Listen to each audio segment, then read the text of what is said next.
What's up, guys, and welcome back to the channel. My name is Bobby, or for everyone on socials who know me as CRG Bear, and today we are back with another Around the Grounds video. And I have been gone probably from Around the Grounds for about a month, guys, so I deeply apologize, but I have not missed out on the content. I have watched all the updated games, recently just watched my Arsenal beat the stuffing. No? Oh, okay.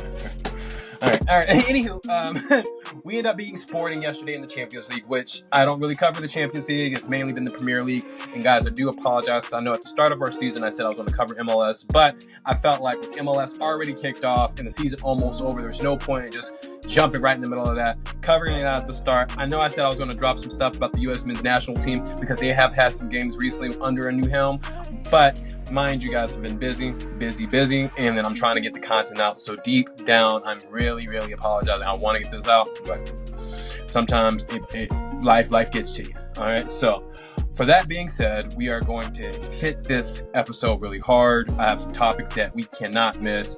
Obviously trying to cover a little bit of everything because we have missed about 3 to 4 weeks. So, well, I would say 3 weeks outside of international break. We are in match week. We just finished match week 12. And that's current. So, but first topic of today's episode, we have to speak about Man United. We cannot sit there and ignore what's happened over at Old Trafford. We cannot ignore that. First and foremost, Erik ten Hag being sacked. Now, mind you, after a devastating 2-1 loss, and this is a couple weeks back now, against West Ham, United was kind of done.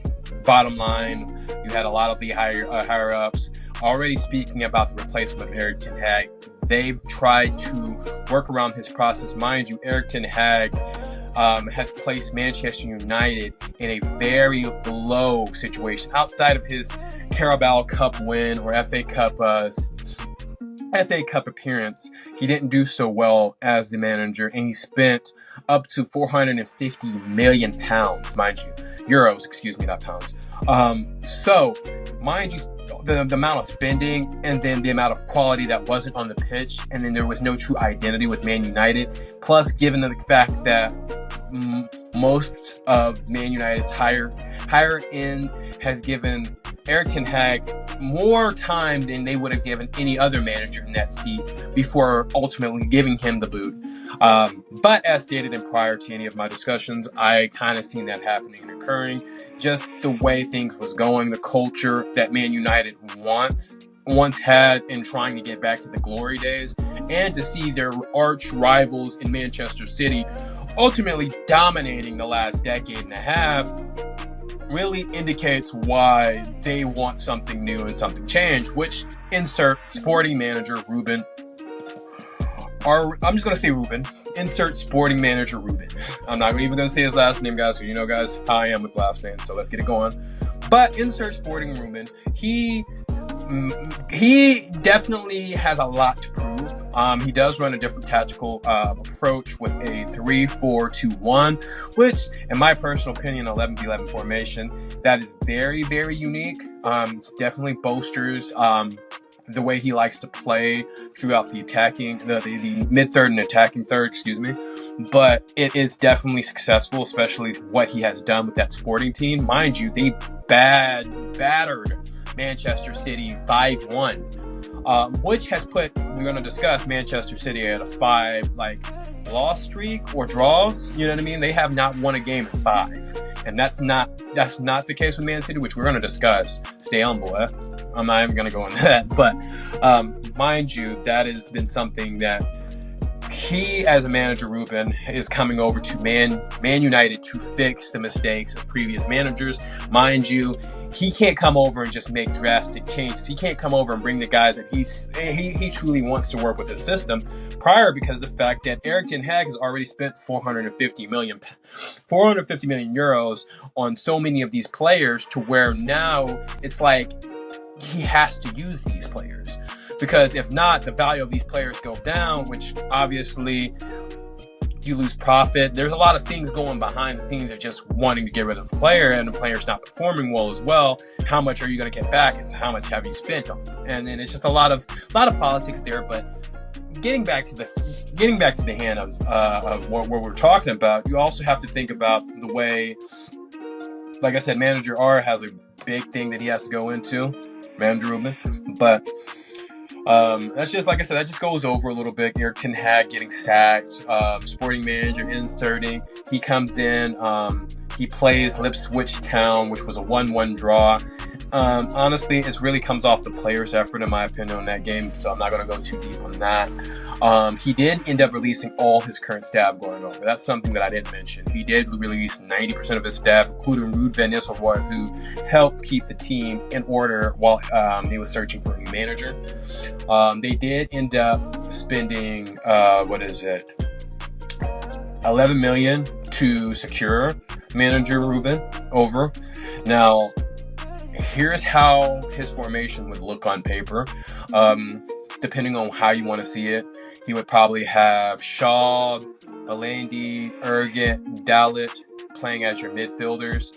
You'll probably have Martinez, De Ligt, Euro, and Onana playing in the back four. Obviously, Onana in net. Rashford, Bruno Fernandes in the mids, like attacking midfielders. And then you probably have Haaland up top. Now, it can also be Rashford up top with Bruno Fernandes and Amman playing in the middles, Garnacho, Casemiro, Mazabora, Argent, and you have Martinez, De Ligt, Euro, and Onana in the back. Now, this could be like I said, his 3-4-1-2 is a different formation. You really don't see. He's ran it a lot in all of the different systems. He likes playing at the three at the back, but it really depends on a lot of circumstances on how that'll work. He has a lot of things that he has to prove. I'm not going to speak too much because I'm kind of excited to see Manchester United as an Arsenal fan. I want to see them come back off into it. Obviously, I want to see my Arsenal win, but just to see them rebuild and see, how this new manager can come in, because I'm a fan of him. Come in and see what he should be able to do. I don't want any manager to lose their job, so hopefully he can come in and get it done. But Erik ten Hag, in my opinion, shouldn't have been there. He hadn't really had the accolades to really back it. Even in the Dutch league, he didn't really do too well for him to be able to come in and secure a major job. I don't care how many people hyped him up prior to it. He just wasn't the right man, personally. Now, let's go off into Manchester City. And is Manchester City sinking? In my personal opinion, I feel like yes. Rodri's injured, even though he's won the Ballon d'Or. He is showing a lot more political, like he's coming out speaking a whole lot more and showing a lot more press, which we have not seen in recent. Before he won the Ballon d'Or, we really didn't see too much outside of him being on the field and being a stud out there. But as far as that, he has shown so many, appearances, speaking a lot more, which great for him.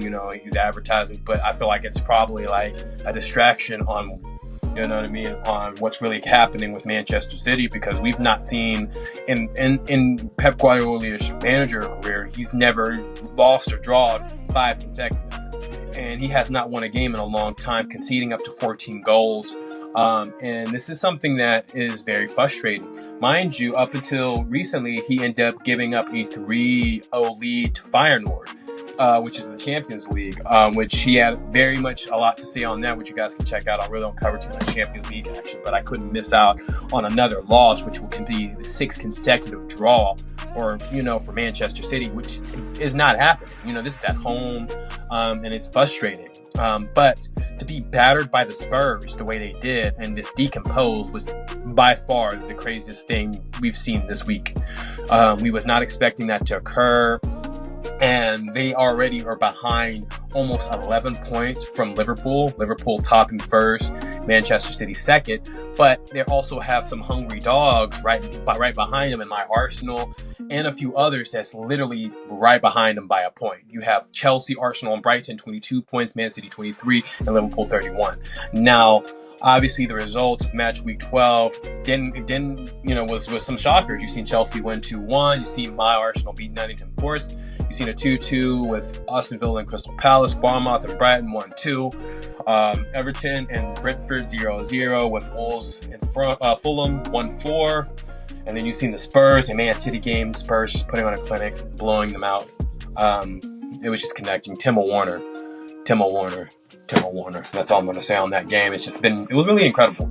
Then you've seen the 1-1 with Leipzig, Man United. First time manager Ruben had opportunity to work. Like I said, there's a lot of things that, even some of the more experts have said that they just felt like players just didn't give 100% their effort. You really have to it's just a process. Now, I really believe in his process a whole lot more than I believe in Eric Ten Hag's process, but that's just going off of that. Now, as far as this upcoming bout with Liverpool, now you would think the biggest discussion right now going into this Liverpool match is, title race, things of that nature. No, the biggest storyline in this Liverpool discussion is Mo Salah. Mo Salah has expressed after, putting on, it was a brace against Southampton. He had 2 goals and he ended up taking a yellow card going shirtless. Mind you, in his interview, he said he was very disappointed in not having an agreement or contract negotiation with Liverpool regarding his extension or stay at the club, because if you wasn't aware of Mo Salah's situation, he's given basically borderline a free transfer going into the summer because his contract's up, and he has not been offered by Liverpool yet, which, in my opinion, is a drastic mistake. Like Mo Salah, Mo Salah is Mo Salah, and he's a huge part of why, in my opinion, Liverpool has stayed competitive this season, especially putting on what is a clinic with double digits in both goals and assists. I think it's 18 goals and 10 assists so far. Let me calculate that. 18 goals. No, yeah, it's 12 goals, and 10 assists. 12 goals and 10 assists in 18 games. So he's already put in double-digit numbers. That's 22 goal contributions. He's in fine shape. He's working, developing. Yes, he has his few things, but why not give this man an extension if he wants to be with Liverpool? Like, he could be anywhere else, and he's in fine form, and he's playing against the best, mind you.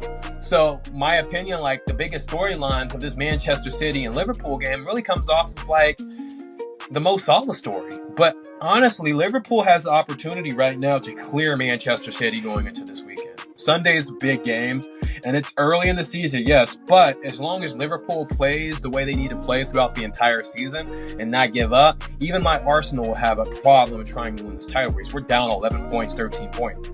So right now, it's really in Liverpool's favor to lose, and this is being realistic as possible because the fact that they're 11 points clear, they beat Manchester City, who's in second.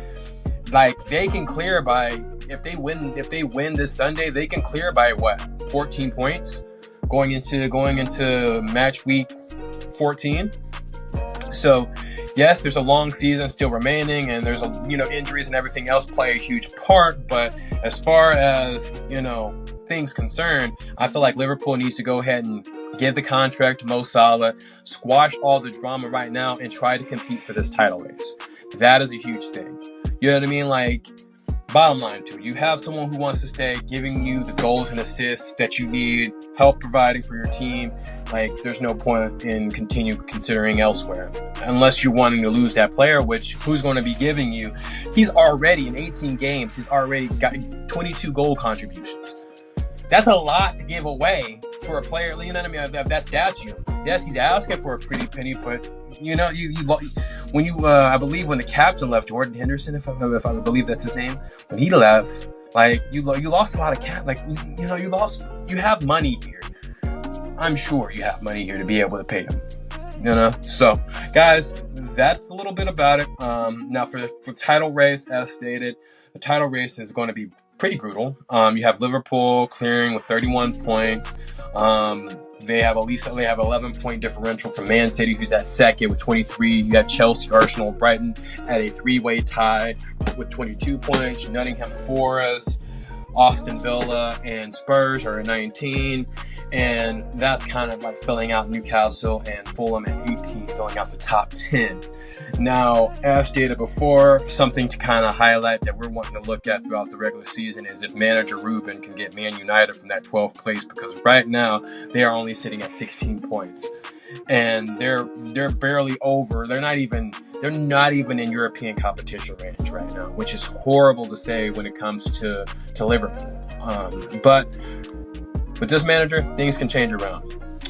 Guys, that's a little bit about everything. I gave my little points about Manchester City. I gave my points about manager Ruben coming in, especially his record with Sporting, the way he was performing over there, his tactical awareness. We spoke a little bit about Eric Ten Hag and how he was released and sacked. So, guys, it's going to be continuing to be a lot more competitive going into these next few weeks. Transfer windows around the corner as well. I don't think we have another international break coming up anytime soon. I have to just double check. I've been trying to keep up with everything, guys. I apologize. But, yeah, we're here. But as far as that, we go after it another week, guys. We'll be back next week discussing a little bit more about the Premier League action. Make sure you guys hit the like, comment, and subscribe, and we will see you guys going into match week 13. Peace.